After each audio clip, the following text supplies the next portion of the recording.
Avec nous pour débattre autour de ce pass sanitaire, Loïc Hervé, bonjour. Bonjour. Vous êtes sénateur centriste de la Haute-Savoie, vous êtes plutôt inquiet, vous pointez du doigt les risques de surveillance de masse autour du pass sanitaire.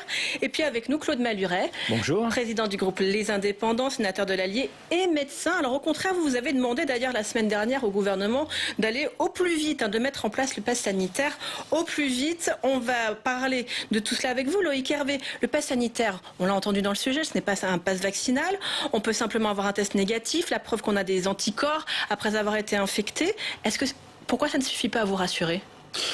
Parce que c'est la première fois dans l'histoire de notre pays que nous allons mettre en place, pour des actes de la vie courante, certes de grands rassemblements dans un premier temps, mais un contrôle qui corrélera l'état de santé et le contrôle d'un document d'identité.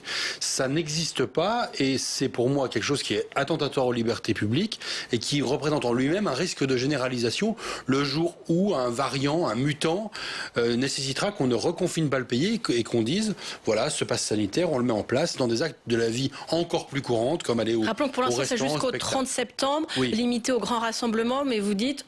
Sait-on jamais s'il y avait encore je ne combats pas le pass vert européen, c'est-à-dire celui qui permet de prendre des vols internationaux.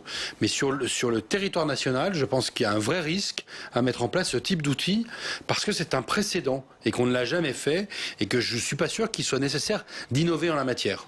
Alors il y a un certain nombre de garanties qui ont été adoptées par le Sénat, conformes aux exigences de la CNIL, où vous siégez d'ailleurs Loïc Hervé. Le pass ne peut être mis en œuvre que dans les lieux ne permettant pas d'assurer le respect des gestes barrières. Il peut être présenté sous forme papier ou numérique. Il va y avoir des personnes habilitées au contrôle. Les informations contenues seront restreintes. Elles ne pourront pas, les personnes habilitées ne pourront pas avoir toutes les informations et pas de conservation des données par les organisateurs.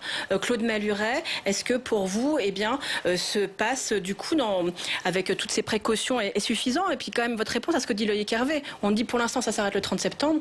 Mais ensuite, qu'est-ce qui pourrait se passer? Je crois que la première réponse que je voudrais faire à Loïc Hervé, je comprends ses préoccupations, mais la première réponse, c'est que ce pass sanitaire, il est facultatif.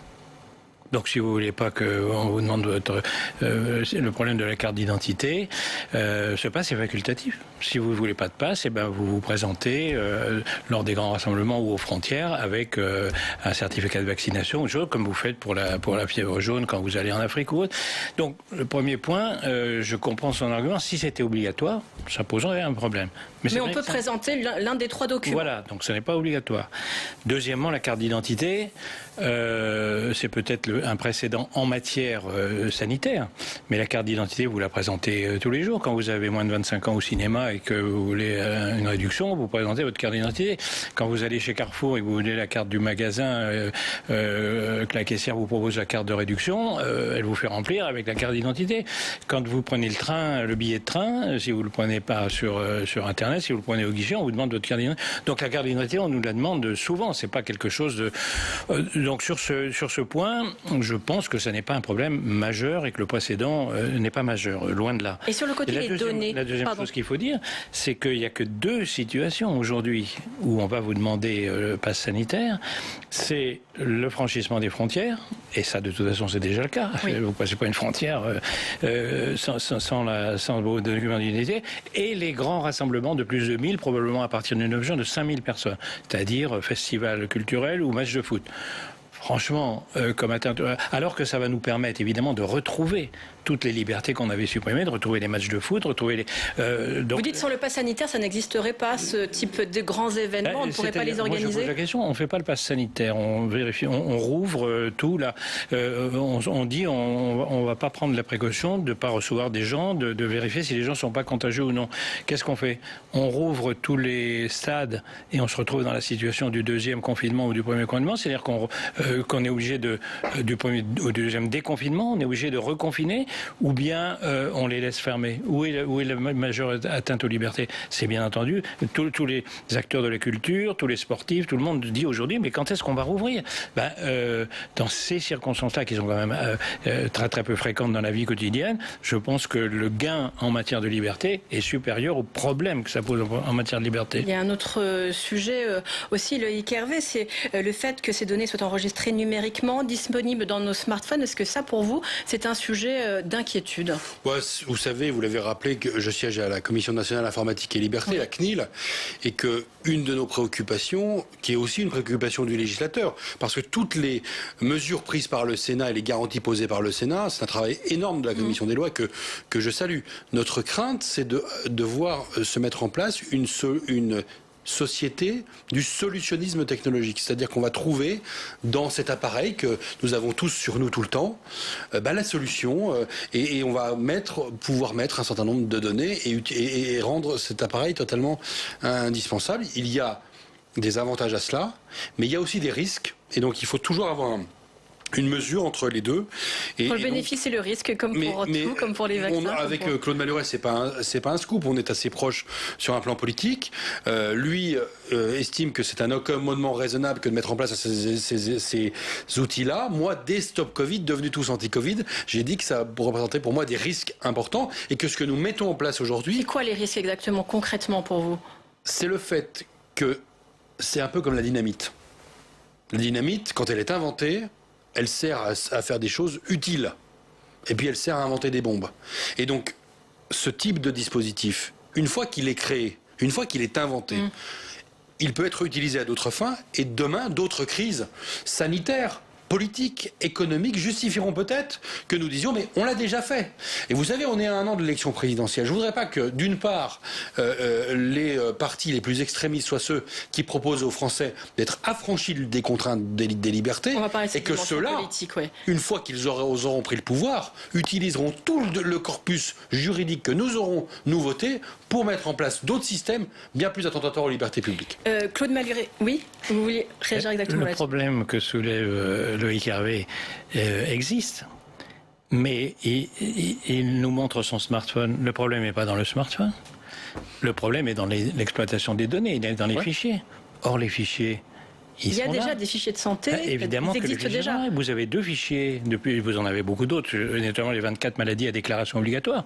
Tout le monde, personne ne dit rien, ça fait un siècle que ça existe, et maintenant c'est sous informatique, bien entendu. Mais aujourd'hui, vous avez le fichier des personnes atteintes du Covid, et vous avez le fichier des personnes vaccinées, quand on vous donne un certificat de vaccination avec un QR code. Donc ces 2 fichiers, ils existent. Donc ce problème, il est déjà présent. Le smartphone, ça nous permet de l'exploiter à titre individuel pour faciliter nos déplacements, mais à ce moment-là, il fallait critiquer, il fallait dire, je veux pas les fichiers, mais il faudrait refuser tous les fichiers sécurité sociale et autres. Les fichiers que nous avons autorisés au Sénat pour 3 mois et qui viennent d'être portés à un délai de 20 ans. Et en parlant de fichiers, d'ailleurs le groupe centriste va poser une question là-dessus. Il y a cette question de certaines données collectées par l'entreprise américaine IQVIA dans des milliers de pharmacies françaises sans que les clients en soient informés. Il y a eu un reportage qui a fait beaucoup de bruit là-dessus. Le groupe centriste veut poser une question sur ce sujet. Donc on le voit, ce problème-là, il peut déjà exister par exemple à travers les pharmacies. Il existe, c'est une question de curseur, comme vous l'avez dit tout à l'heure, comme le Hervé disait tout à l'heure, il existe aujourd'hui partout. La RGPD qui a été inventée par l'Europe, la RGPD, il s'attaque aux problèmes majeurs et bien plus majeurs que celui-là, de Google, de Facebook, etc., de l'exploitation de vos données. Donc on sait qu'on est dans un monde aujourd'hui où il faut réguler l'exploitation des données. On l'a fait avec le RGPD, on le fait aujourd'hui avec la CNIL qui a donné l'accord pour le pass sanitaire, et on aura tout le temps désormais à se poser la question éthique, où est-ce qu'il faut mettre le curseur? Moi, en l'occurrence, aujourd'hui, je pense qu'il est urgent sur le plan psychologique des gens, sur le plan de la santé, sur le plan économique, de retrouver très rapidement toutes les libertés qu'on a perdues à travers le Covid, et que par conséquent, les inquiétudes qu'il peut y avoir sur ce pass sanitaire, elles sont largement inférieures à tous les avantages qu'on va pouvoir avoir dans une question urgente qui est retrouvons notre vie, retrouvons notre croissance, notre développement, retrouvons nos libertés. On est en tout cas aujourd'hui dans un débat qui s'est de plus en plus radicalisé autour de la pandémie, autour du port du masque, autour du pass sanitaire. Loïc Hervé, votre collègue Vincent Delahaye, a assisté et s'est exprimé lors d'une manifestation anti-masque, anti-pass sanitaire. Ça a fait tout l'objet d'une polémique ce week-end. Écoutez ce qu'il disait d'ailleurs samedi dernier lors de cette manifestation. Vous savez, je suis vice-président du Sénat. J'ai voté contre la prorogation de l'état d'urgence depuis un petit moment. J'ai voté contre le pass sanitaire. Même si pour l'instant on nous l'annonce provisoire, et moi j'ai toujours peur du provisoire qui dure. Bon, Vincent Delahaye qui expose son point de vue sans excès, on l'entend à la tribune, mais qui était dans une manifestation qui a aussi insulté les ministres de la Santé, une manifestation qui a fait des rapprochements avec le nazisme, l'Holocauste, et qui a également insulté des journalistes. Et depuis, Vincent Delahaye a fait acte de contrition. Dans un tweet, il a indiqué à l'invitation du collectif d'artistes Amis Entendus: je suis intervenu lors d'un rassemblement contre le pass sanitaire. Après mon départ, des propos inacceptables ont été tenus. Je les condamne avec la plus extrême fermeté. Rien de ce qui a été dit ne me ressemble. Je précise que nous avions proposé d'ailleurs à Vincent Delahaye de réagir. Un mot quand même déjà sur cet événement, Loïc Hervé. Enfin, je veux dire, le tweet de Vincent Delahaye exprime clairement sa position. Il n'est pas responsable des propos de Jean-Marie Bigard et de je ne sais quel allumé qui sont intervenus après lui. Il est allé dans ce rassemblement, il a répondu à une invitation, il s'est exprimé. D'autres se sont exprimés avec des propos qui ne sont pas acceptables, qui sont même inqualifiables, qui sont même peut-être qualifiables sur un plan pénal, oui. Mais Vincent Delahaye n'est pas responsable des délires de M. Bigard, et donc voilà, il a fait son tweet, le tweet est très clair, j'ai pu échanger avec lui très récemment, et donc pour moi l'affaire est classée. Alors, en dehors du cas de Vincent Delahaye, ça montre aussi, aujourd'hui, la radicalité du débat, oui. Dans ce contexte. Oui. Le fait qu'aujourd'hui, bien sûr, on peut être contre le pass sanitaire sans être complotiste, mais le problème, c'est qu'on est vite assimilé et qu'il y a en tout cas toute une frange très très radicale de personnes qui sont contre le masque, le vaccin, le pass sanitaire aujourd'hui. Mais comme vous avez une radicalisation aussi des personnes qui, tenant d'un hygiénisme absolu, vous expliquent qu'il faudra qu'on porte encore pendant 100 ans le masque partout. Moi, je suis très, très surpris, par exemple, sur une des choses qu'aujourd'hui, c'est qu'on n'aborde pas la question du port du masque dans la rue. Oui. Donc, le port du masque en extérieur. Oui, oui. Donc tout le monde dit que sur un plan scientifique, ça n'est pas la mesure qui permet vraiment d'endiguer l'épidémie, sauf dans des lieux où la distanciation sociale ne peut pas être tenue. Mais franchement, moi j'ai publié dimanche, je suis allé au marché à Annecy, dans mon département, j'ai publié une photo, tout le monde est masqué. Oui. Tout le monde est masqué. La police municipale est présente. Il y a des élus qui sont présents. On est là, on voit ce qui se passe. Concrètement, les gens respectent très bien les règles.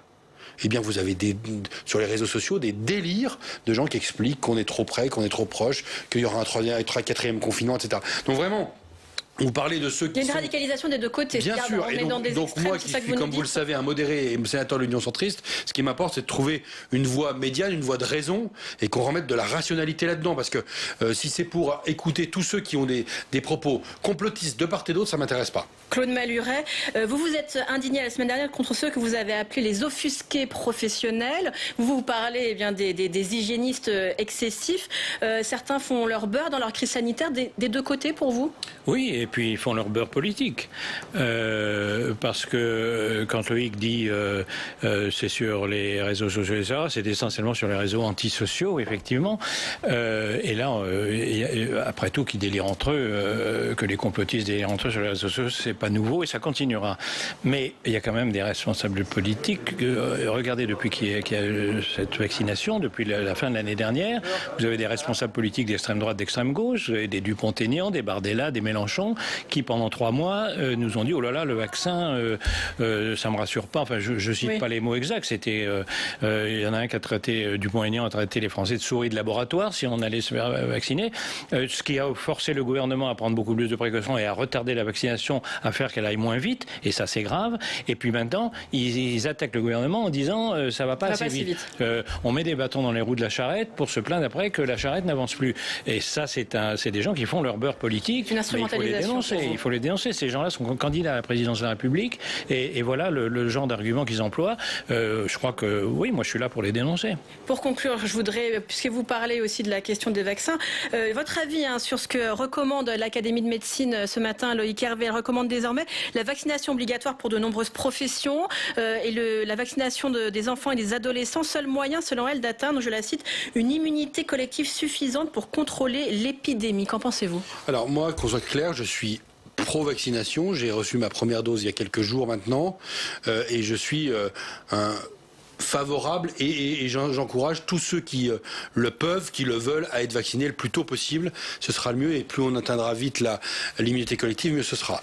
Je suis préoccupé par l'avis de l'Académie nationale de médecine parce que elle arrive dans un timing politique suite à quelques jours ou à quelques heures de l'adoption définitive par le Parlement de la loi de prorogation de l'état d'urgence sanitaire et que comme par hasard, on est presque déjà dans l'étape d'après. Oui. Donc j'aimerais que le gouvernement s'explique en disant, parce que le président de la République n'en a jamais parlé, il a toujours dit qu'il n'y aurait ni vaccination obligatoire, ni contrepartie à la vaccination. Donc il faut que le gouvernement s'explique si jamais il changeait d'avis et qu'il souhaitait désormais la vaccination obligatoire. Si c'est le cas, vous y seriez opposé ou vous y seriez favorable? Moi, je crois énormément en la responsabilité individuelle et donc les systèmes de vaccination obligatoire, s'ils ne sont pas accompagnés de coercition, ça ne veut strictement rien dire. En gros, ça veut dire quoi dans la vaccination obligatoire? Là, aujourd'hui, dans la vie courante, sauf si vous faites un métier comme militaire, le seul moment où on contrôle votre carnet de vaccination, c'est quand on vous inscrit à l'école. Donc c'est pas le quotidien des Français. Claude Malhuret, le mot de la fin là-dessus? Oui, il y a deux questions. La première, c'est que décider un vaccin obligatoire quand il n'y a pas encore de dose de vaccin pour tout le monde, c'est peut-être pas le bon moment. Ça anticipe sur le moment où on en aura suffisamment pour tout le monde. C'est une vraie question. Moi, là, je réponds en tant que médecin.